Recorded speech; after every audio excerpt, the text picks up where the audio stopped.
Okay, it is 1:30, so thank you guys for coming to this session on climate resilience and planning. We will go ahead and kick off with our first speaker, Robert Christian from East Carolina University. Thank you. Today, what I'd like to do is describe our efforts in trying to address ecological flows in the coastal plain. And to give some background on this, I've selected 4 documents that I think provide North Carolina with the basis for such work. The first is the Ecological Flows Science Advisory Board's report from 2013, in which they define ecological flows as the flow regimes that maintain ecological integrity within waterways. Ecological integrity is, in fact, defined mostly from the point of view of distribution of habitat and community structure associated with those habitats.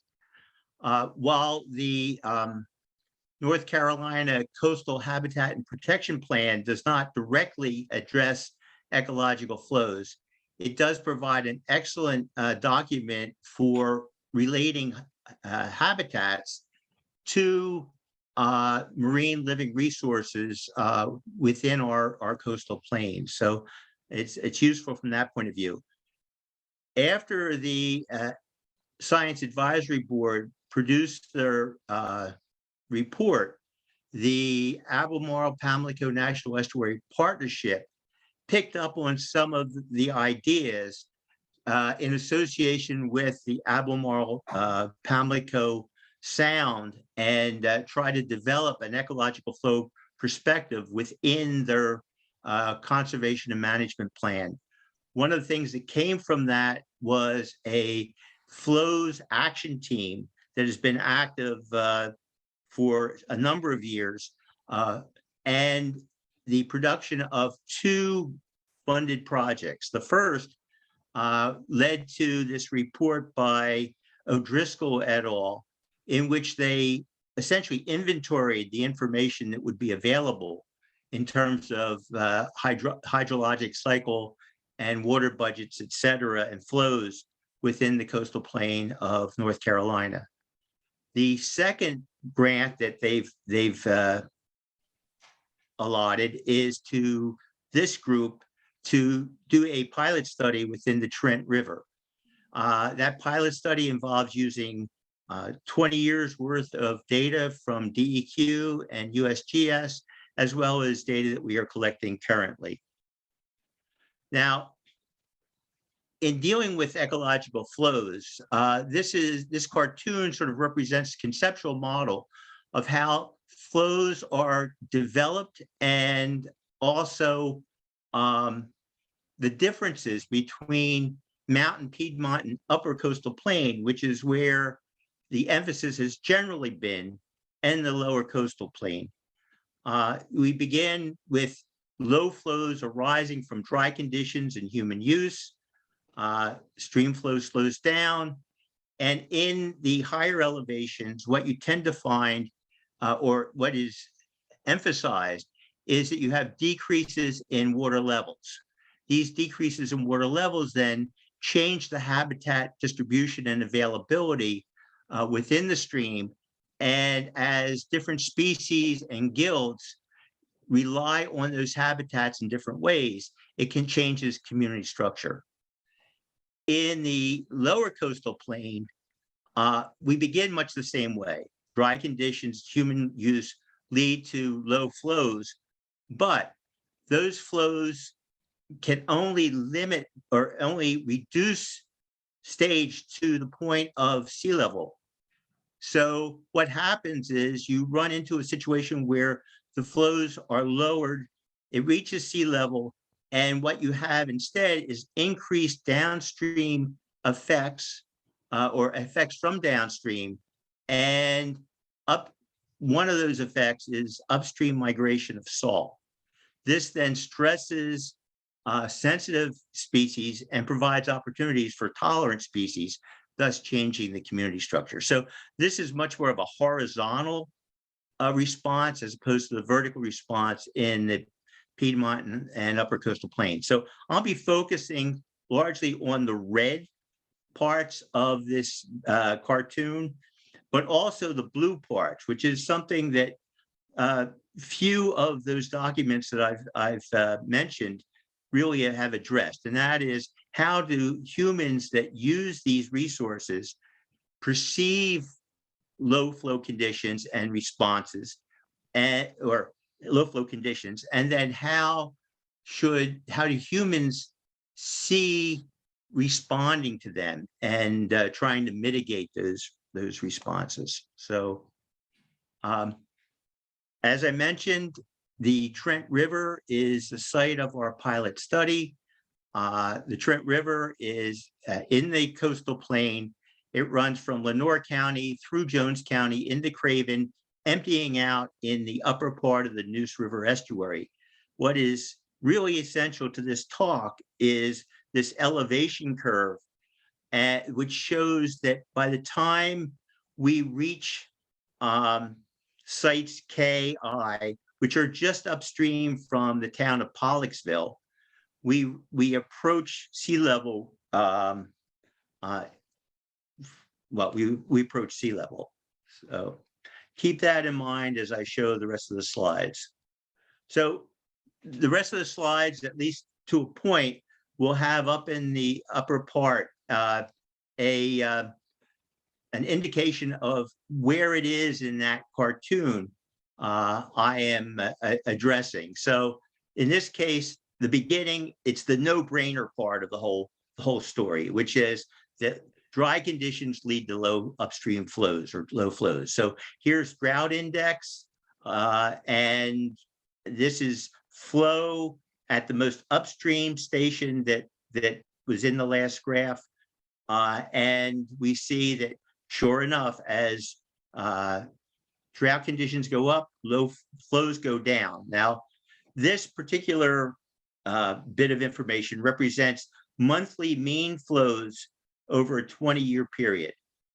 So what I'm going to do is focus in on this part of the graph, about 2.5 years worth of largely drought conditions, and look at the higher elevation stage near Trenton, where flow is still unidirectional, and the stage that's 60 kilometers downward as we approach sea level in Pollocksville. And what you see is a disconnect between the patterns of stage here in Trenton and that in Pollocksville. Okay, I'm going to skip this slide. This is a sort of another time period and trying to fill out a little more that lower part of the river. These are data that we collected this year. So in this case, we're going from July of 2021 through the middle of February of this year. This blue line here represents the flow at the gauging station just upstream of Trenton. And we enter at the end of the summer into a drought period. And then later on in December and January, we had some rains and fell off.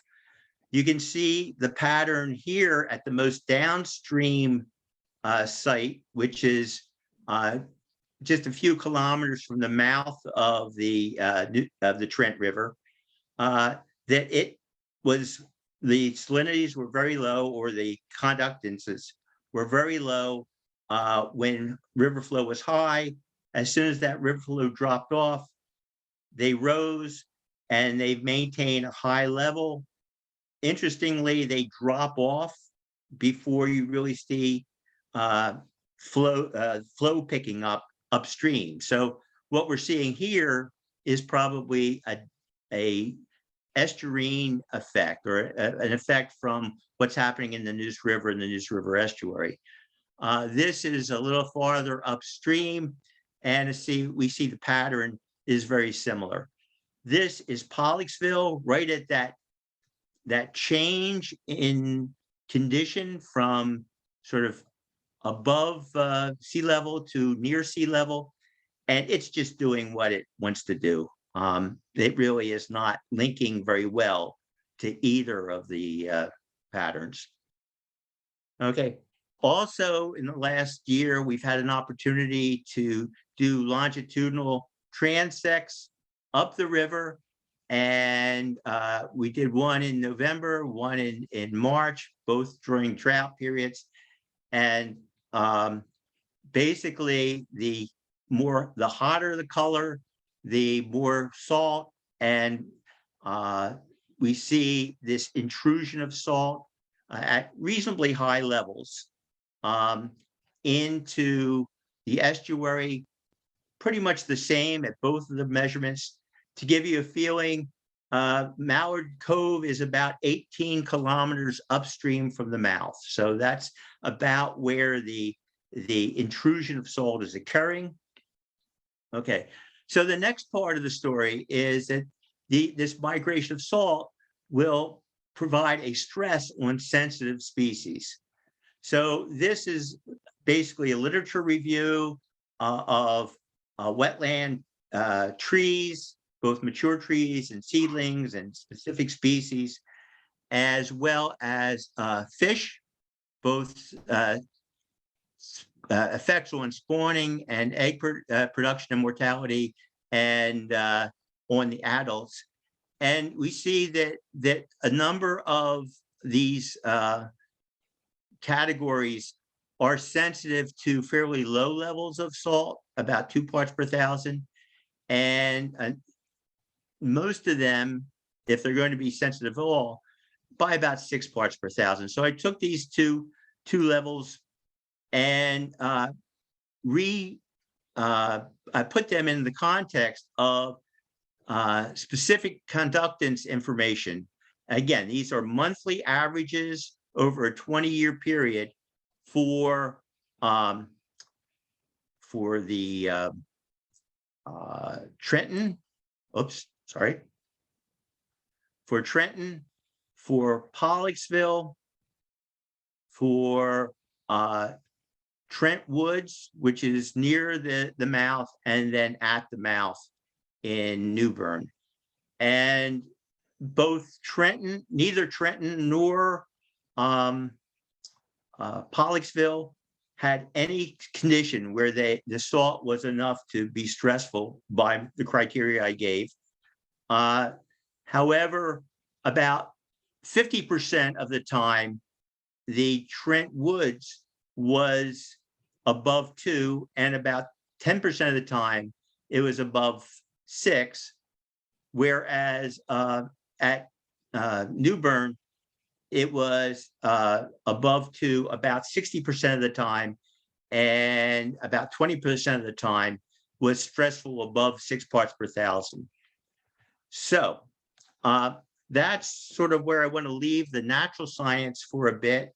Into the social science, this is the dissertation work of Jacqueline Best, who presented earlier this morning.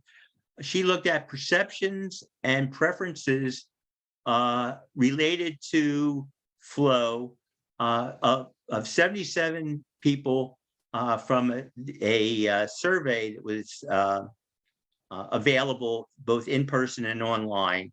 I want to point out that the last surveys were collected in just last month. So this is really hot off the press and really is our perceptions of the perceptions and preferences. So here are some take-home messages from her work.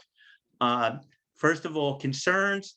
People were more concerned about floods and water quality than they were about droughts and low flows, but there's still a significant amount of concern on the latter 2 points.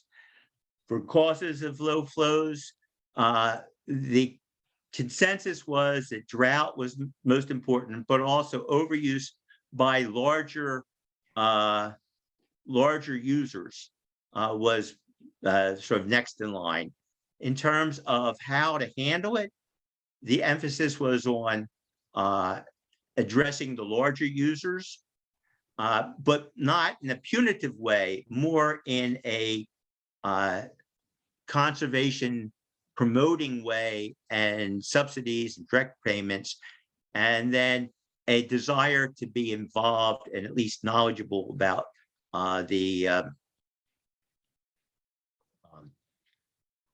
what was going on in the process of making rules associated with these ecological flows. So in summary then, our findings have generally been compatible with this model, with our conceptual model. There's still much to be learned. How much of the comes from human use versus dry conditions in promoting low flows. I think the issue of downstream effects or effects from downstream is much more complex than at least we had realized initially. And while we have a literature idea of what sensitivity there might be to salt, we really don't have the field information to take this to the final step. As far as the human system is concerned, we have an idea about perceptions of impacts, perceptions of what we want to do, or what the people who responded want to do. These could be improved, I'm sure, but also getting from here to here is still a challenge. Finally, the current situation is that salt at stress levels seems to come up about maybe 15 to 20 kilometers in the Trent. And my final point is that the one difference between the lower coastal plain and ecological flows and the rest of the state is that we have to worry about sea level rise. This showing the Beaufort water level station, Pollocksville, they track well together, whereas upstream in Trenton, there's no tracking at all. So future issues in terms of low flow in the coastal plain are also going to have to deal with sea level rise. So thank you very much.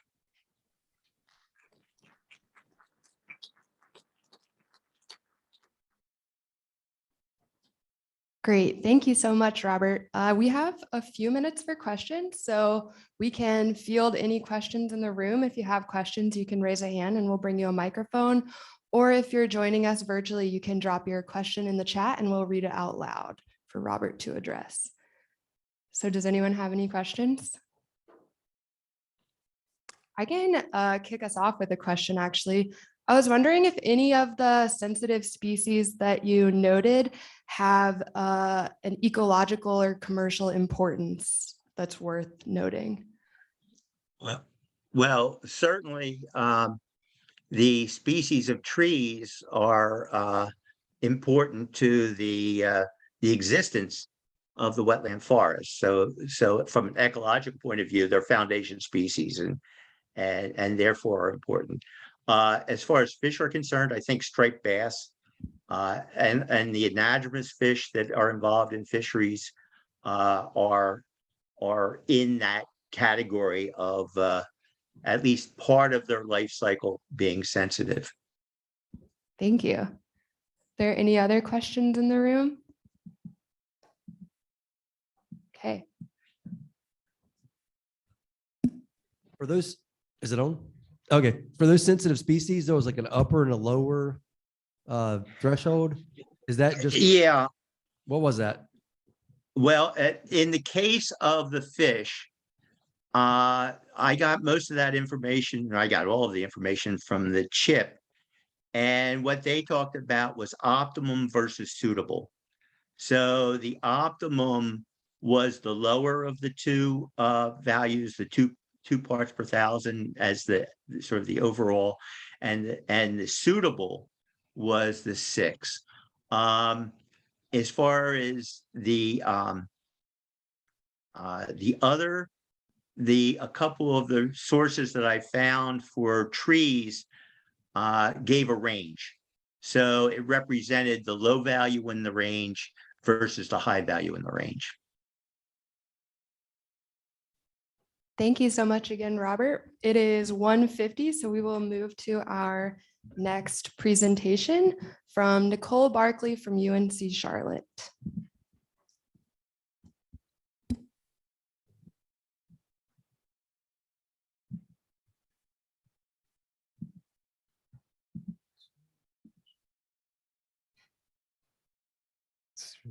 Is this your presentation? Okay.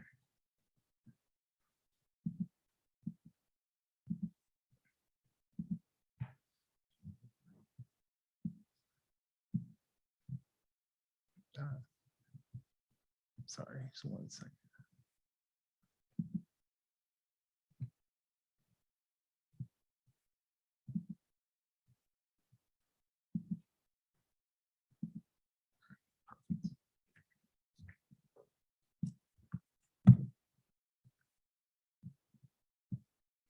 Good afternoon, everyone. So today, for the next few minutes, I'll be presenting to you some work a team and I have been doing at UNC-Charlotte.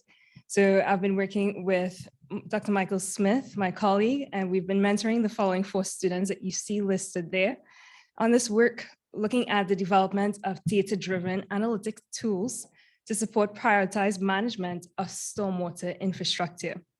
So as I go through this presentation, the key things that I want you to take from this is the idea of proactive management that we want to be able to do, considering all the concerns that we have with aging pipes, for example, and then also as we see climate change impacts, it's affecting us more and more, especially within urban centers. So just to give you some visuals of that, we do see that growing need for prioritized management of stormwater infrastructure. So that picture to the left, it shows some culverts and some of the problems associated with them with deterioration, such as joint separation, material erosion, skull and abrasion damage, and also culvert misalignment as well. And on the picture to the right, I'm sure everybody would have remembered Hurricane Florence and that time period. And if you were impacted, of course, you'd remember that even more. Some people who were impacted like the picture that we see on the right-hand side here, where there were a lot of roadway washouts throughout the state. And this picture in particular, we're looking at Seagrove, North Carolina, that was affected with this washout, this roadway washout here because a culvert failed. So just imagine if that could have been predicted or estimated in terms of that prediction beforehand, and then the relevant authority would have been able to get to that first. So that's the idea that we're trying to convey with this work, and that's what we're trying to develop towards, and we're making progress towards within it. So as we think about that as well, and all the different types, all the different areas within North Carolina, as I go on, you'd see that our work is centered right now within Charlotte, North Carolina, and we see how that population is growing over time, but we see that in different areas and pockets of North Carolina as well. So we're working to expand that out also. So considering that problem, we aim to develop predictive models for stormwater infrastructure condition assessment to be able to inform decision-making, and that is for more so repair and replacement schedules for these pipes. So within that, we're working on a 2-year project, and we have just completed year 1. And mostly I'll be talking about these 2 objectives, and then I'll get into what the future work and the future goals that we have for that work as well.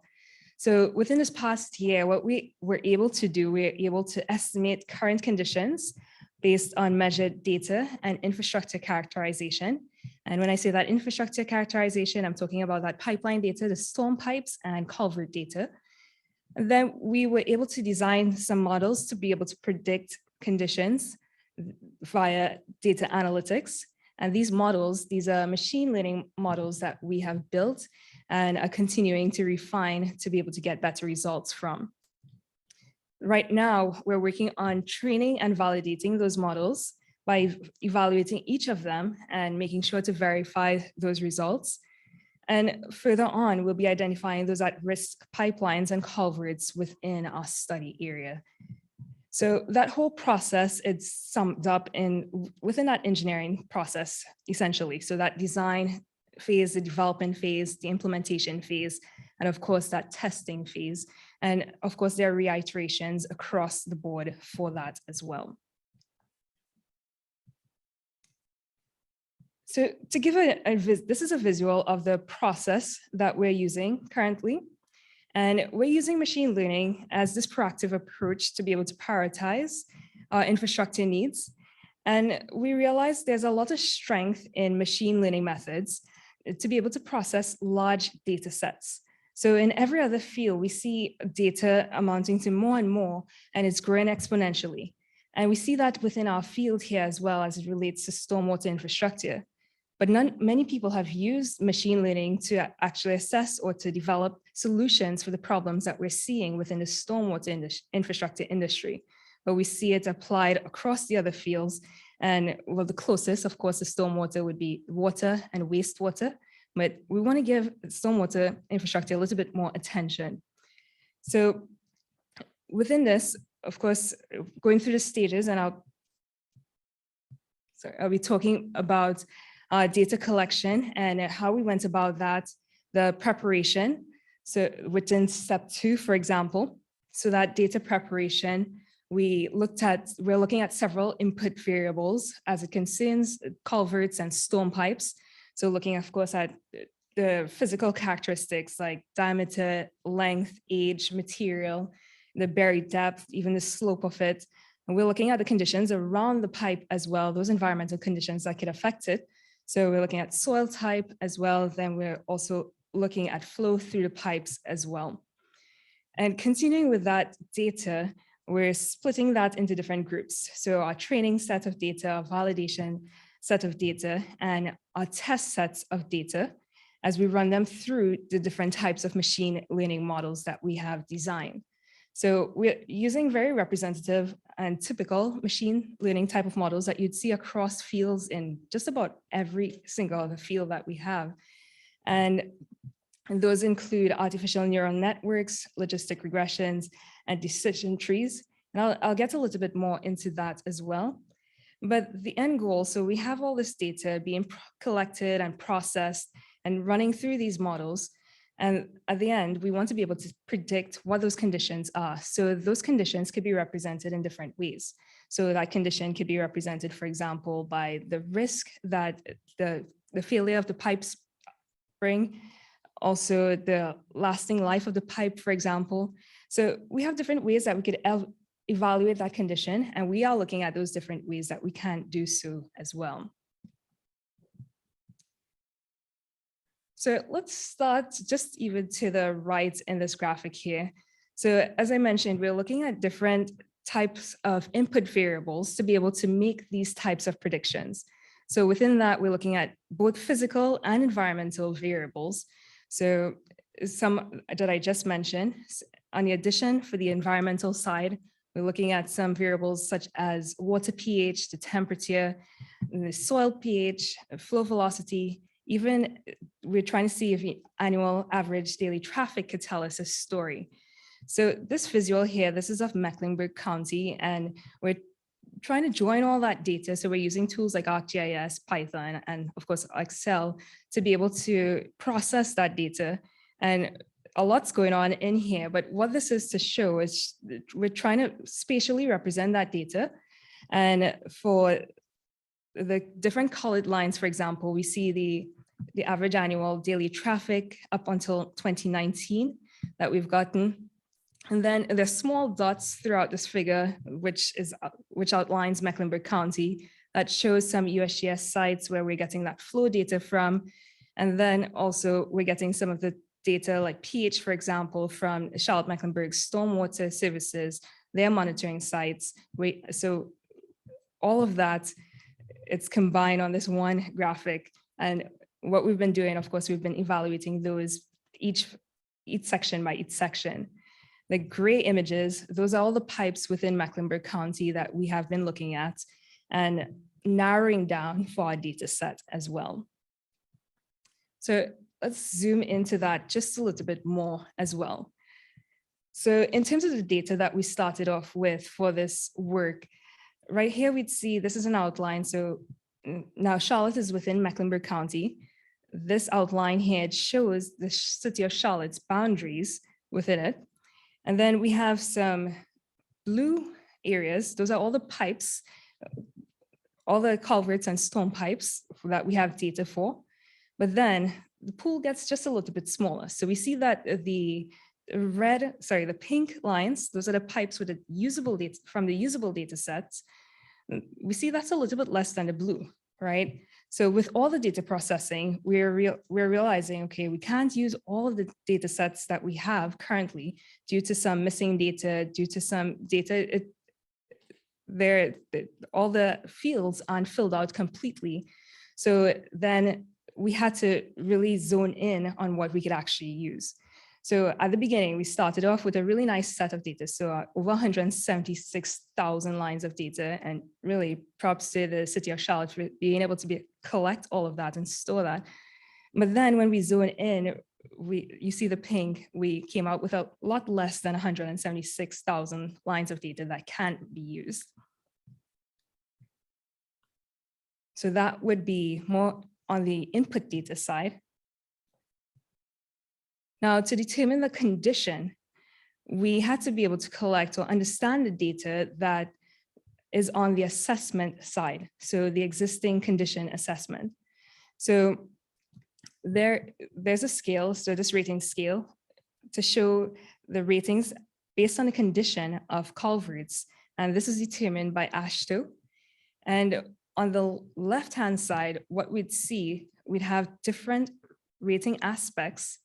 So for example, the embankment, barrel alignment, plastic barrel, the concrete barrel, the joints, the seams, and what's the condition of those? So each of those line by line items, they're rated on this scale, and then you get a condition assessment for that.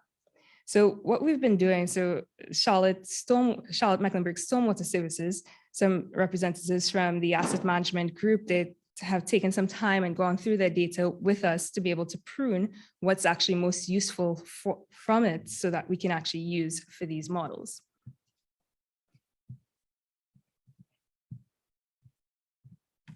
So coming out from the larger data sets, so remember with me, we started with 176,000 lines of data that we could use from the input side for the physical conditions of the pipe. And then when we looked at the condition data that we went through with Charlotte Stormwater, then we realized, okay, there's a condition data for just about 1,600 lines of data. So imagine that large data set coming down just a bit. So now we're limited to that 1,600 lines of data. But then even within that, we had to limit a little bit more. So what we see happening there, while we do have a widespread availability of data that we could dig into and use, we see the need to be able to collect data more strategically and then where the missing gaps are. So this would help inform even other municipalities as they continue to do assessments on their culverts, on their storm pipes, according to AASHTO's guidelines, to be able to collect more enhanced data so that tools like this could be built even more. So on this graph, what we're seeing with that data that has even been streamlined a little bit more to the usable data sets, this is actually a good thing where we see that a number of culverts, the risk, overall risk that they represent, it's quite much on the lower side. So that's a good thing, right? You want low risk pipes, you want that condition to be good overall. But when you're creating machine learning models, you need more of a distributed data set where you have this looking more like a normal distribution curve, more so than skewed to the left here for the overall risk. So where we are with this, we do have to be able to compensate for that within our models, for example. So what we've been doing, we've been looking at different parameter optimization techniques where there are underrepresented data points to be able to allow for models to be able to generalize and better represent those data points that we do not have there.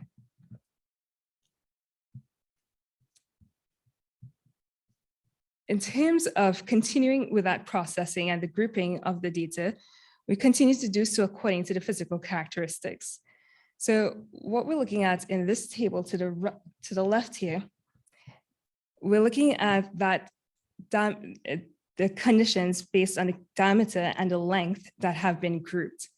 So what we've looked at, we looked at grouping them by the length and diameter because of those critical properties. And then we noted that pipes with a diameter greater than 30 inches and a length greater than 4 feet were of critical concern. But then, as you'd notice here, all of the lengths were greater than 4 feet. So therefore, we had to use a median value of 71.5 in terms of the length of the pipe to be able to analyze that data a little bit more strategically.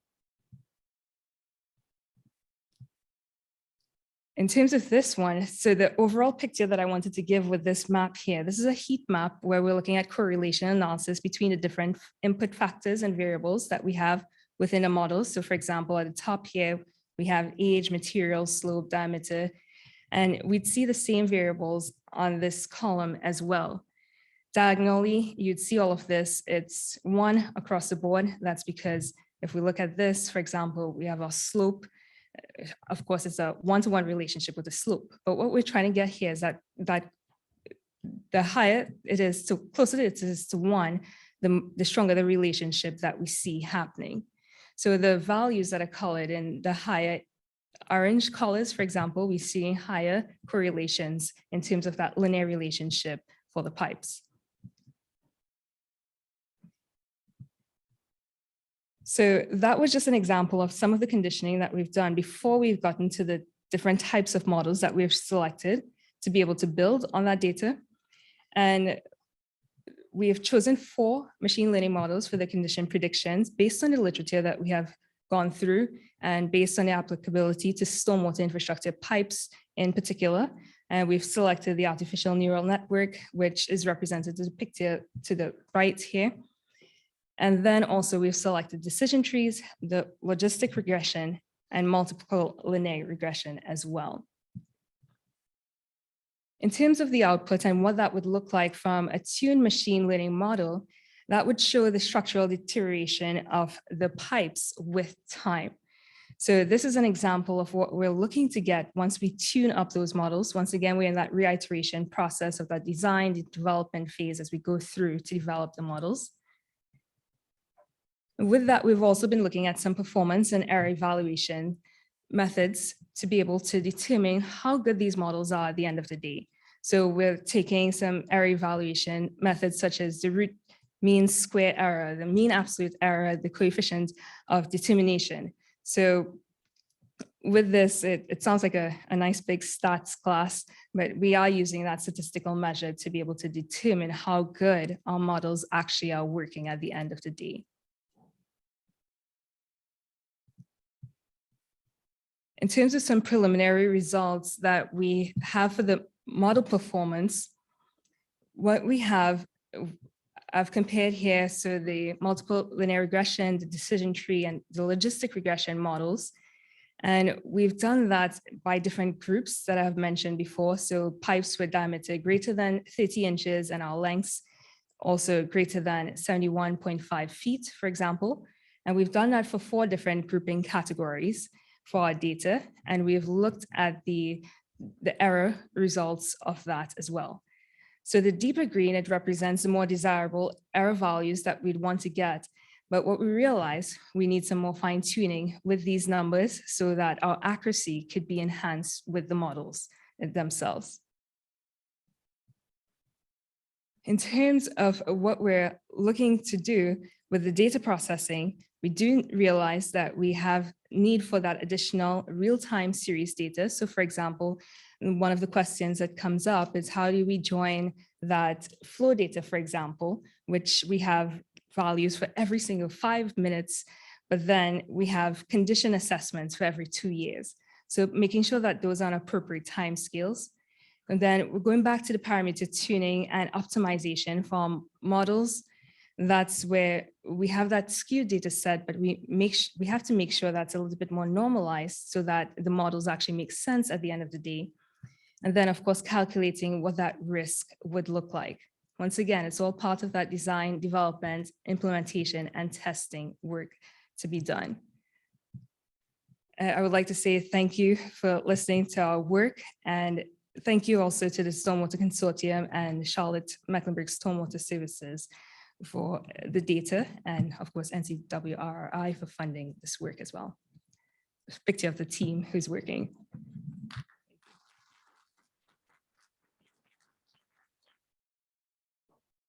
Great. Thank you so much, Nicole. I don't think we have time to take any questions, but I would encourage you to reach out to Nicole if you do have any.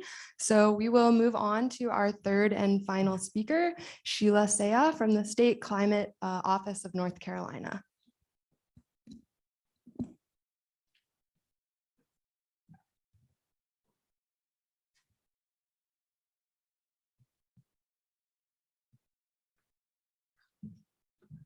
It's being remote, so. That's it. Okay, cool.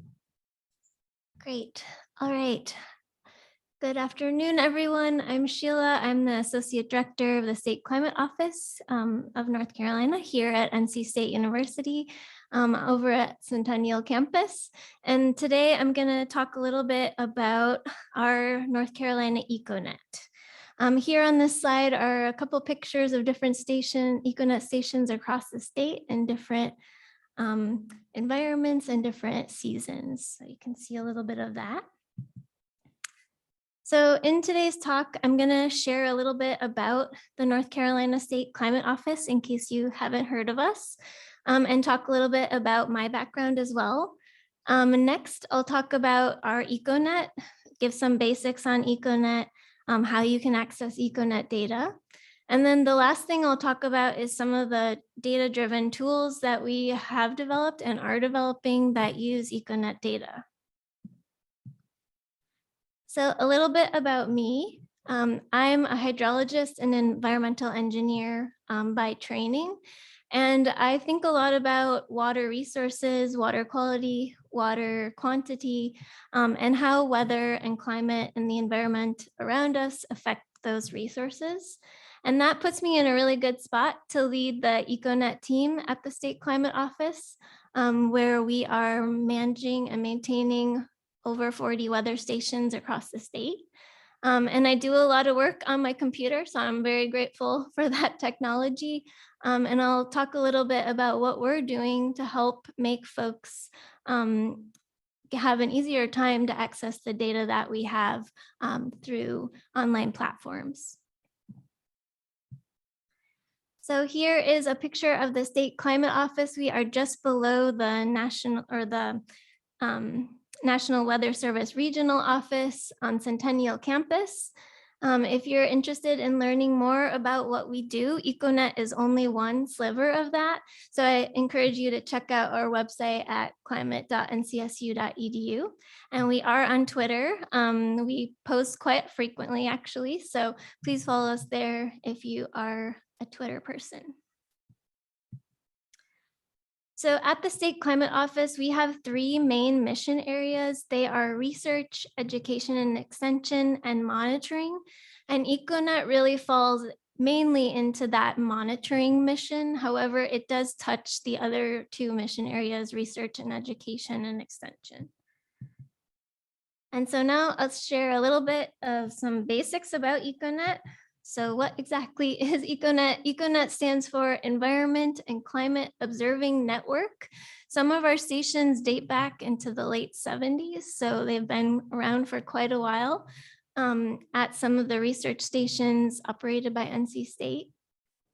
We have 43 weather stations across North Carolina, from the mountains to the Piedmont to the coast.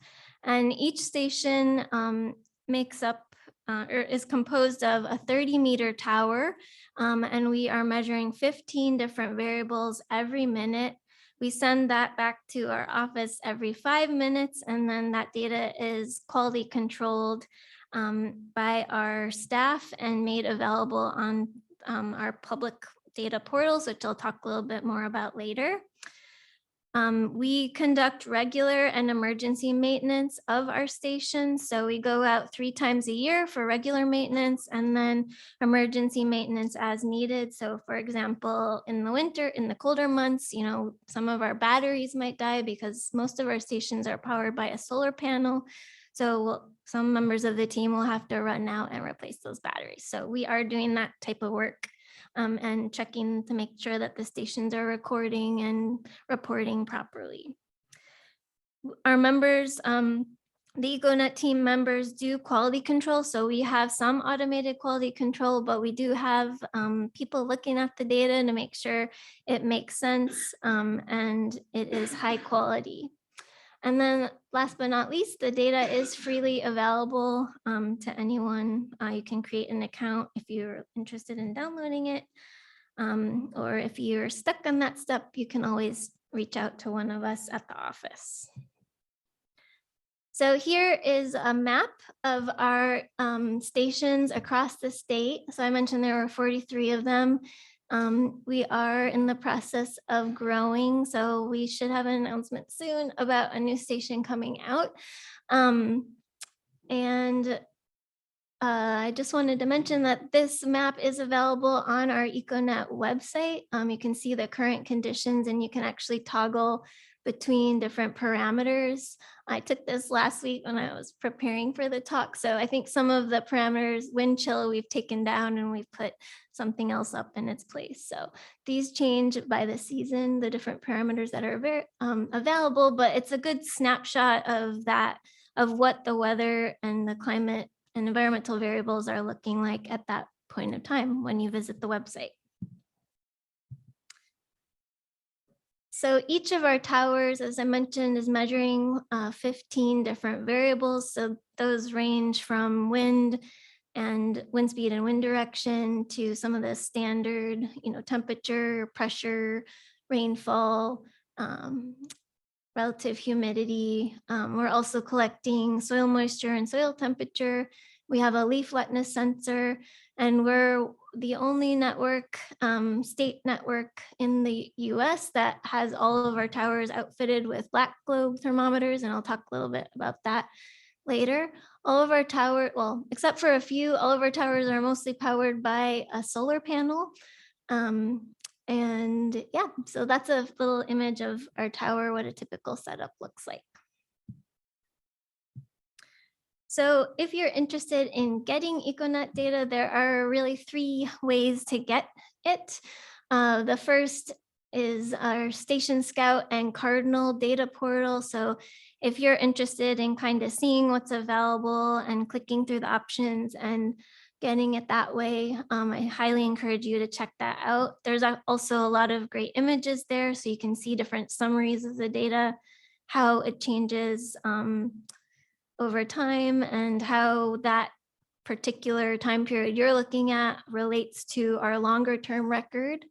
If you are more of a programmer or someone that's more savvy with coding, you might be interested in getting our data through our Clouds API. So I'm happy to talk more about either of those options after.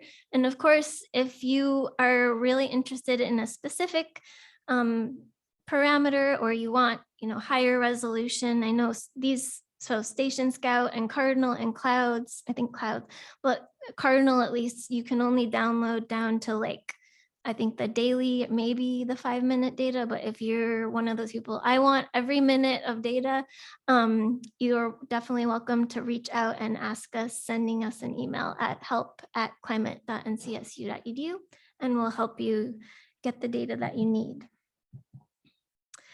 So this is that data access page on the State Climate Office website, and the link is there.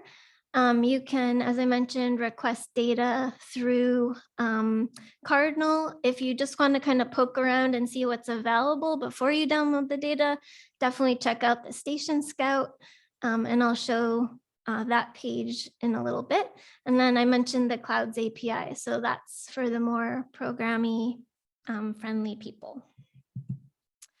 So this is a snapshot of the Station Scout page. So as I mentioned, you can kind of see some of the summaries for this particular station. This is the Durham station, Durham Econet station. And then if you say like, okay, now I know which variables I want and which variables are available, I want to actually download the data, that's when you would go to Cardinal and use our request builder to build a request and submit it. And it just takes a few minutes usually, and then you'll get your data. So of course, I'd like to send a big thanks to the Econet team. None of this would be possible without them. Sean Hoyser, our Econet manager, Miley Neal and LB LaForce, our Econet technicians. So Sean, Miley, and LB are the ones that are going out every week and checking on our stations. And of course, John McGuire, our data manager, for keeping all the data organized and available and accessible to the public. And last but not least, I'll talk a little bit about some of the tools that we are working on and have developed to get the Econet data out to all of you. So the first thing isn't a tool per se, in that it just allows you to view the Econet data in a pretty straightforward way. So on our Econet website for each of our stations, we have these station pages. And so from this, you can see the current conditions, the station information. So where is it located? Who's the partnering organization? When did the station start recording data? Stuff like that. Sensor information. So it has a complete list of all the sensors and the model numbers, as well as when we've last maintained that sensor. So was it replaced or was it calibrated? All that is available there. So a lot of great metadata on those pages. And then every time we go out to a station, we take photos of the site so you can actually see what the surrounding area looks like. And so one of those photos is here of the full tower. And then of course you can see some of the summary variables for that station for this particular day. So we have, let's see, temperature, precipitation, wind speed and direction, the wind row there, and relative humidity, pressure, and then soil moisture. So you can see all that on that dashboard.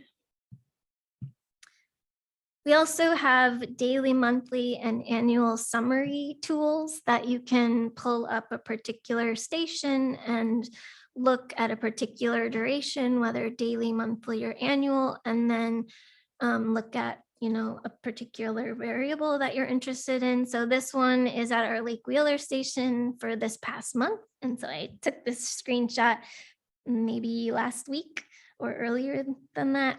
But you can see the blue line is the actual observation, and then the black line represents the average of our station data that we have available for this particular station.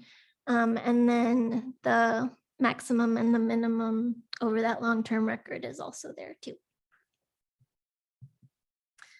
So another really awesome tool that we are working on and fine tuning is our wet bulb globe temperature tool. And this actually relies on the black globe thermometer and our relative humidity and temperature and wind direction sensors. This wet bulb globe temperature is used by OSHA as an indication of heat stress. So this is especially important for folks that are working outside in the hot summer months and for athletes that are exercising outside during that time as well.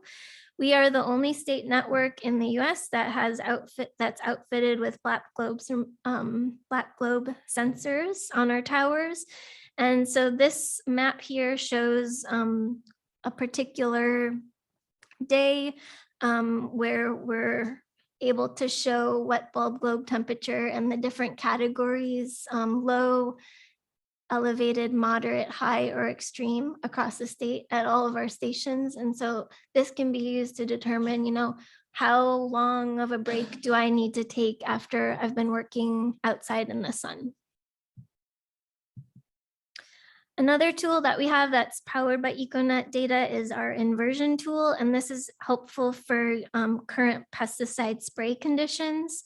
So this, I think going into this, we have temperature, wind speed, and wind direction. And so again, you can see here's our map of all our stations across the state, and you can use this to make decisions about whether it's a good idea to spray or not today. So what's next for Econet? We are currently working on bringing in new stations, and we're always up to talk to folks about a new station. We often, actually more recently, we've met with Extension to talk about potential stations and other groups as well. In terms of emerging research, we have a couple things going on related to wet bulb globe temperature and heat stress. We just finished up a project looking at soil moisture and soil carbon and the relationship between that in the coastal plain. And we are currently working with a computer science professor at NC State to try to implement machine learning in our quality control routines. So that'll be interesting to see if we can use that tool. And then we are also hoping to generate regular reports of Econet summaries and have that available through our blog and on Twitter, so folks can share that information and use it to make decisions. And so if there's one take-home message I'd like you all to walk away with today is that Econet is really here to serve the weather and climate monitoring, research, and educational needs of folks in North Carolina. And with that, I'd like to say thank you for listening to me. I think I have a couple of minutes for questions. And if you have questions and you're a little shy about asking them in front of a group, please reach out to me. There's my email, and you can always reach out to our office as well. So thanks a lot.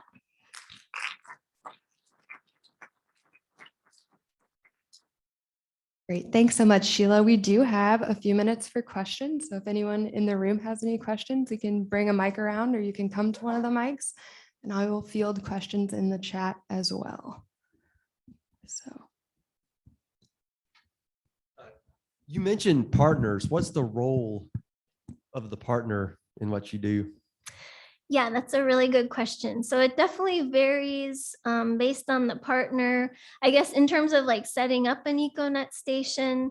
So it can range from a partner already has a station, but they want to have that data available to the public and they have no way to do that. And we already have, a system set up to share our data. So they're basically, connecting their tower and the data it's reporting to our computing resources. But it could also be, we're starting to talk to Extension about they'd like to install a new station on one of the research stations that they have. So it can be, getting basically there's nothing there yet but we're trying to build from scratch. Like, how do we support the station to do the install, but also in the long term? And then we have a few other stations that we are partnered, like for example, Grandfather Mountain, we have a station out there. And so we're working with Grandfather Mountain staff to basically, we go out there as needed and we help get the data that they have back to them, but through the web. So that one, that's a pretty minimal relationship other than the fact that, you know, we're helping them maintain the station up there. Yeah. Yeah, so it varies and we're flexible. Yeah.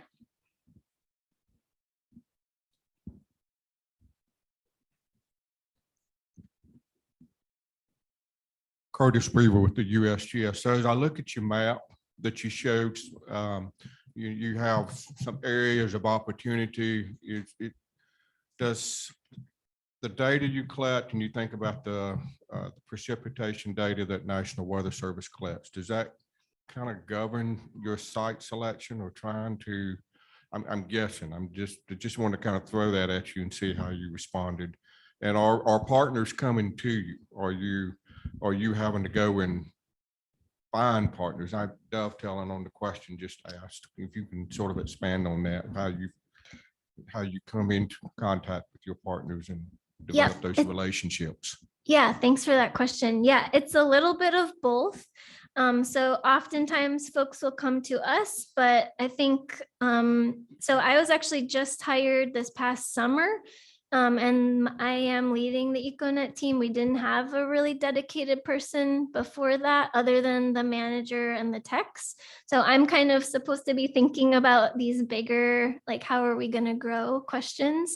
But yeah, there's definitely some areas that, you know, we also at the State Climate Office, we aggregate other data sets across the state. So folks have that all in one place, and that those are also available through Cardinal, like the ASOS and AWAS networks and RAWS networks and other state agency and federal agency networks, and also like community networks like COCORAS. So we are actually looking at, you know, the aggregated map, and we're saying, like, where could an Econet station fill both a state climate office goal as well as like a state goal to have better data availability for a particular area. So I hope that answers your question. Yeah. Well, thank you again so much, Sheila, and thanks to our other speakers, Robert and Nicole. That concludes our session on climate resilience and planning. So thank you all so much.